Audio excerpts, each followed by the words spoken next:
Hi, welcome back to my sewing room. So let's get started and make a skinny bag.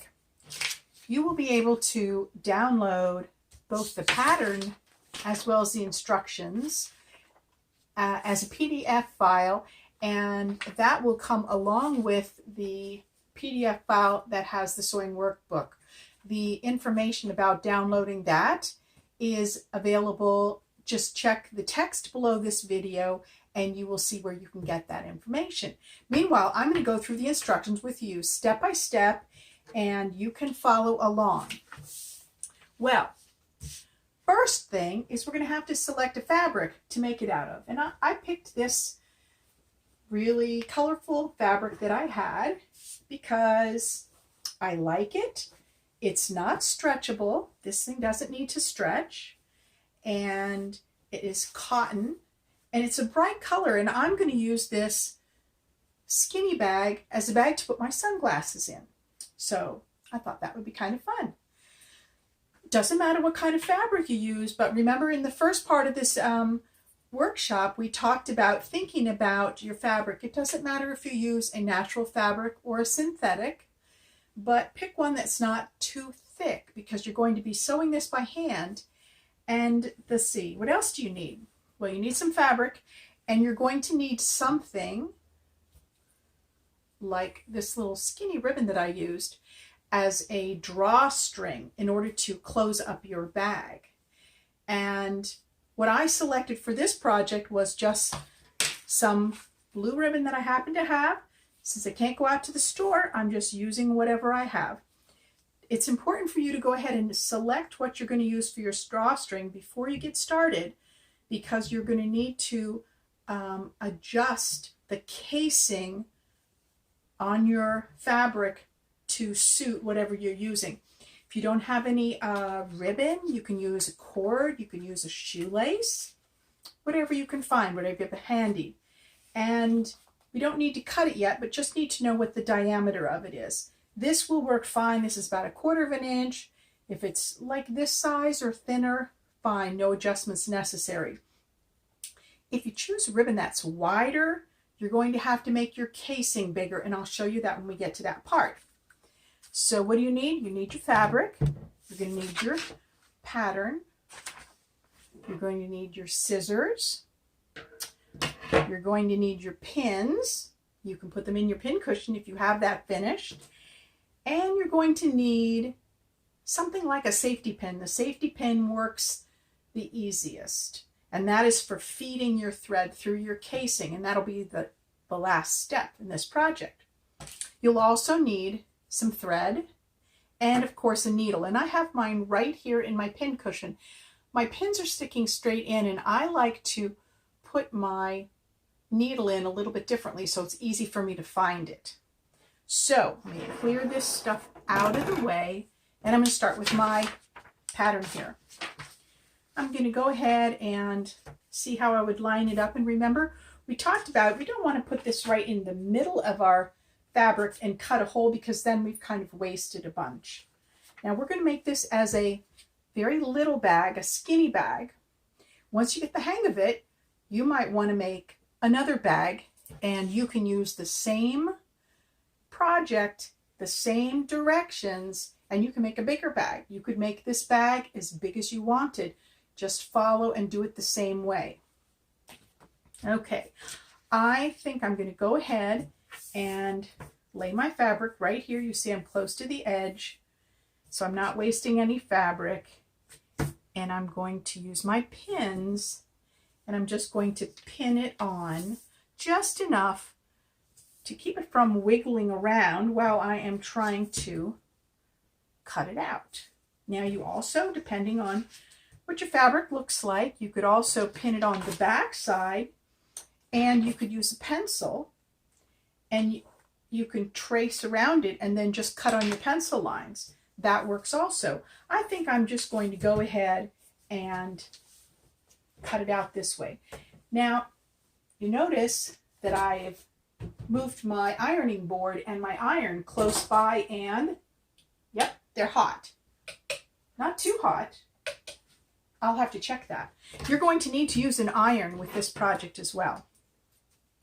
Okay, I'm going to go ahead and cut this piece out.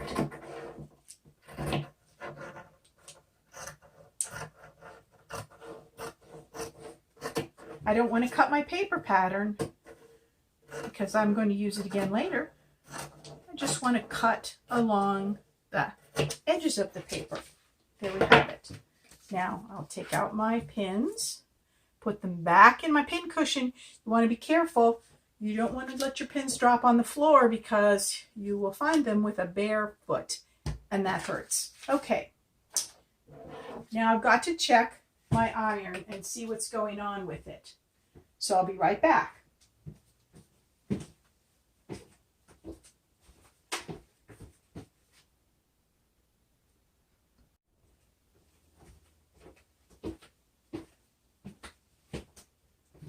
Okay. Yep, iron is hot and I'm ready to go. And I'm just going to put this extra fabric here at the end of my ironing board. So first thing we're going to do, I'm going to look at the direction sheets and it says cut out one pattern piece. We've got that done.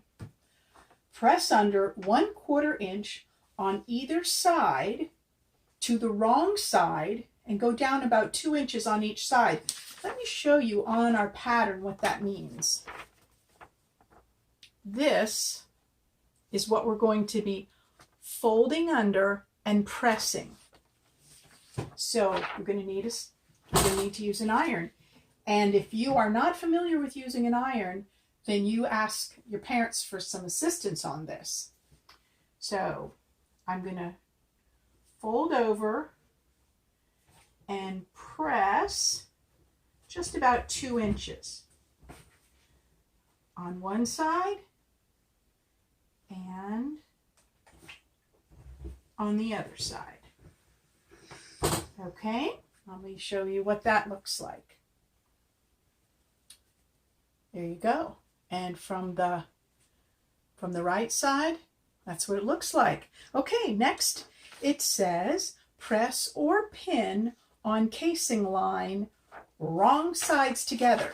Okay, here's our pattern.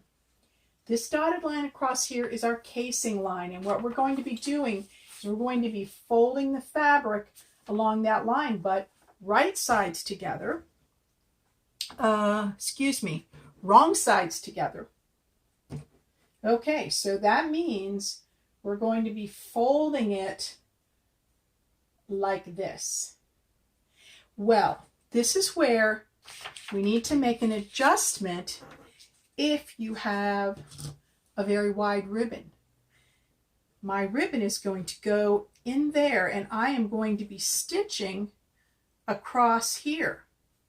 If I have a very wide ribbon, I'm going to need to fold it down and make it a little bit deeper fold because I need plenty of room for my ribbon or whatever you're using, your cord, to slide through. Now this is important to think about if you're making a large bag and you might want to have some type of a heavier handle. All right, this is what you need to be keeping in mind then if you're using a big bag and you've got a larger, thicker thing that you're using as your drawstring. You're going to need to make your casing bigger. Okay, just something to keep in mind. So back to the instructions. Press or pin on casing line, wrong sides together. So I'm going to go ahead and just fold this down and I'm going to pin it. I'll just put a little pin. Whoops. Oh goodness. Look at that. I dropped it. And I'm going to pick it up because I don't want to find it with my bare feet later. Okay. I'm going to pin that so you can see how that looks. And I will pin another one. Just a little bit. I'm just catching a little bit of the fabric and I'm going to just do one more. This is to hold my fabric folded right there with the wrong sides together. Okay, that's how that looks. And now I'm going to press it. Now you want to be careful when you're pressing. I do not want to iron my pins. So I'm just going to kind of press carefully in between. And if you can see the steam coming up here, I have water in my iron. So that creates steam when my iron is hot, and that gives me a nice crisp edge. Now that I have done that, I can take those pins out, put them back in my pin cushion. Be very careful when you're using an iron. You don't want to bump your hand up against it. And give it another little quick press. Okay, that is a nice crisp edge. Oh, okay, let's see what our next step is. Okay, number 4 says, stitch close to raw edge to form casing. What that means is, with my needle and thread, I am going to sew across here, close to this raw edge, not too close, I don't want to go off the edge, but enough that I'm going to make a casing, which is kind of like a tunnel. And that is where my ribbon is going to go. So I need a pin. I need a needle, and I need some thread. Here we go. Cut off a piece. I picked a color blue that I thought would blend in pretty nicely with that fabric. So now I'm going to thread my needle, and I am going to use a running stitch for this stitch. Is it through?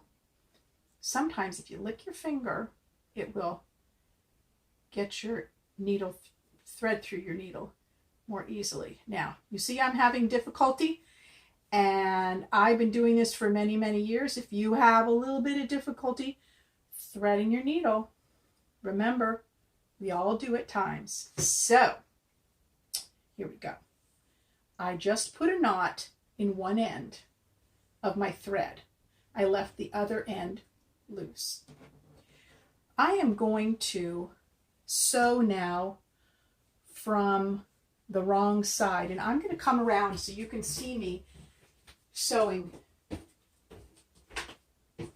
more easily. Let's take a look at this. So here we go. You see how I have pressed under my little sides, not all the way down, just a little bit. And then I have pressed this under to form my casing. So now I'm going to come around like this. I'm going to take a little stitch, a little bit of a stitch. Now I'm going through several layers of fabric here, so it's a little tricky.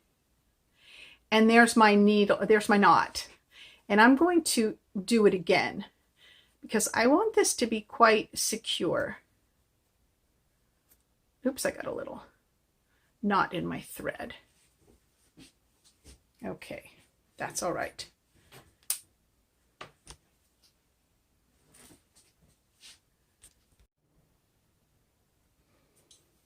So here we are. I have finished stitching along this lower edge of the casing. It's a little hard to see where my stitches are. I think you can see them. Now I'm at the end, and I want to do at this end the same as I did at the beginning, which is like a whip stitch. And I'm going to go, oops, just go around and around and around again. That's 3 times. And you know, I'm going to, just to be safe, I'm going to go a 4th time here around. And now I need to make my knot. I'm just going to put my needle right through these threads, and then up there's my little loop. Go through my loop, and I'll do it one more time. Go through the threads, find my loop, one more time, and now I need to snip it off, and remember, not too close to your knot. Okay, I'm going to go around the other side and show you what the next step is.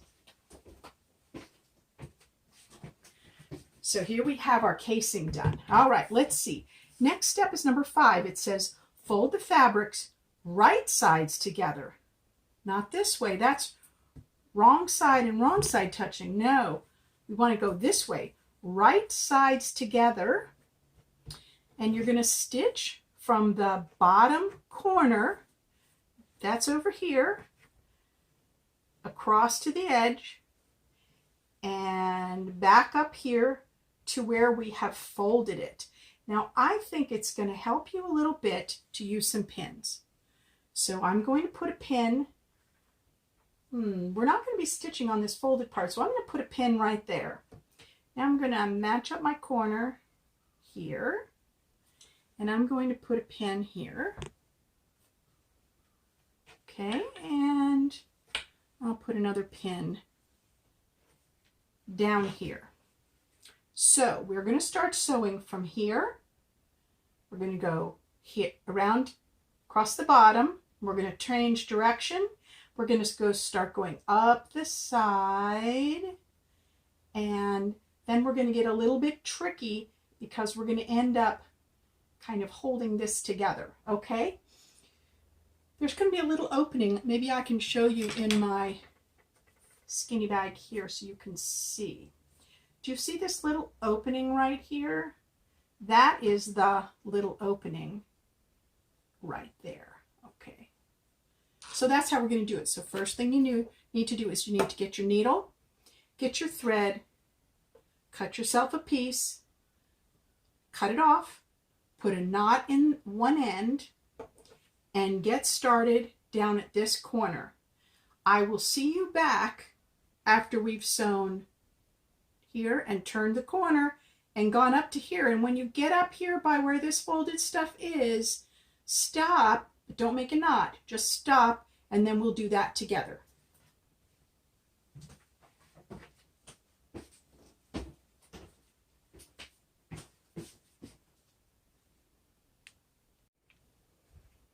Okay, here we are. I have started in the corner, gone across the bottom, up the side, and now this is where we've stopped. We're getting to this kind of tricky place where we have all this folded stuff. I'm going to take the pin out now. And what I'm going to do is I'm going to fold this, straighten this out so it's not really folded. And now I want to keep stitching a little bit more, but I want to try to stitch as close as I can to my fold line. If you can see your fold line, you really want to try to stitch right on that fold line. You'll see why in just a minute. Okay, and I'm close enough now. The directions say to stop when you get about 1.5 inches from the top edge, and I'd say that's right about where I am. So now I'm going to knot this. I'm just going to pick up a little bit of fabric with my needle, go through, pull it through, find the little loop, go through with my loop, do it again.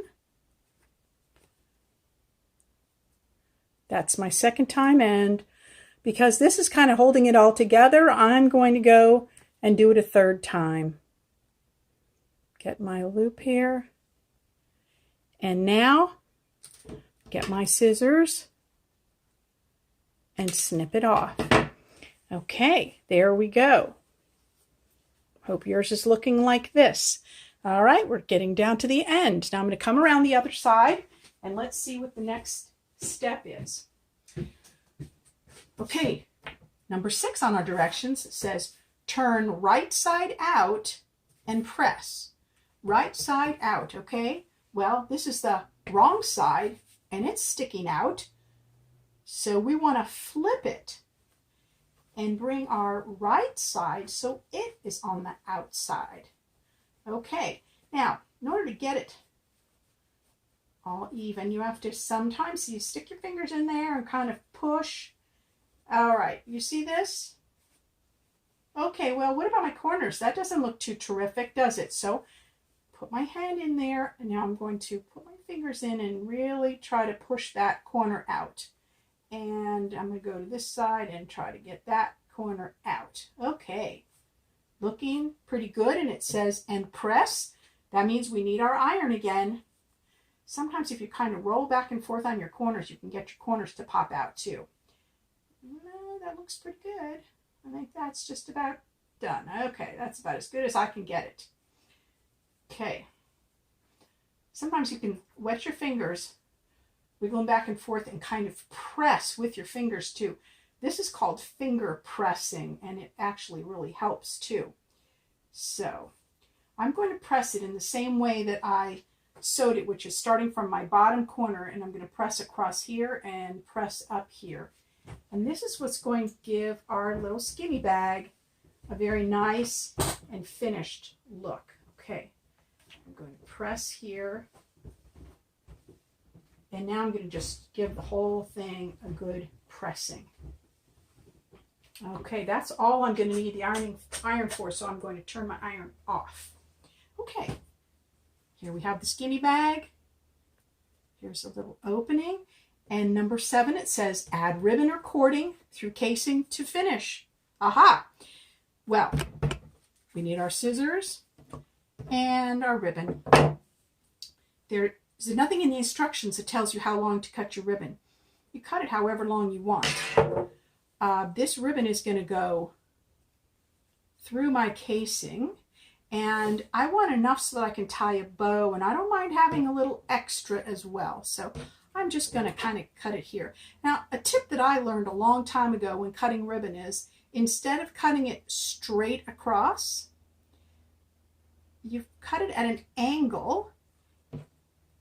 This is straight across. That's how it was on the roll. I'm going to cut that into a point as well on an angle. And that keeps the ribbon from unraveling on the ends. Tricky. Here comes the time for our safety pin. Great tool. We're going to take the safety pin, and one end, doesn't matter, one end of your ribbon, you can put it through the end, or you can fold it in half and put it through your ribbon. Somehow you want to attach your safety pin to your ribbon. Now, let's get our instructions out of the way here so you can see this. And now I think I'll come around again so you get a good view of this. And this is our last step in this project. So here we have our casing. Here we have our safety pin. And the safety pin is going to go in that opening in the casing. And now I'm just going to push that safety pin through the casing with my fingers. Now when I get to the other end, sometimes you want to kind of have to kind of bend the fabric a little bit so that you can bind your safety pin. It can sometimes get kind of caught up in the fold. And if that's the case, you can take your scissors closed and just kind of open up that casing a little bit. And then let's see if that helps. And that will maybe make it a little bit easier for your safety pin to come out. Mine is caught up in my fold. Wouldn't you know it? Wouldn't you know it? So, let's see if I can just kind of push it through. There it is. Okay, now I can just tuck that extra fabric back in. That's part of my fold. And here we go. Okay, moving around again. I know this is kind of crazy with me going back and forth, but I'm in my sewing room and this is not where we're used to doing it, but hey, it works. So here we go. Here is my little skinny bag. So I could put my glasses in there, and then I can take my ribbon and tie it, and see, it gathers it up. Then I can just tie it in a little bow if I want, and there we have our finished bag. Now you can use the same instructions to make a bag of any size that you would like. You can make a bag that's big enough to hold a pillow in it if you want. All you do is follow your instructions as far as folding under your edges, folding down your casing, and then doing your stitching just like we did. Now, in another video, we're going to be talking about using a sewing machine, and you can make a skinny bag using a sewing machine as well. But it's very, very helpful for you to know how to sew with just a needle and a thread. And so that is the end of Basic Sewing 101. I hope that you enjoyed this, and I will put my email address down in the text below the video. If you have any questions, feel free to get in touch. All right? Happy sewing!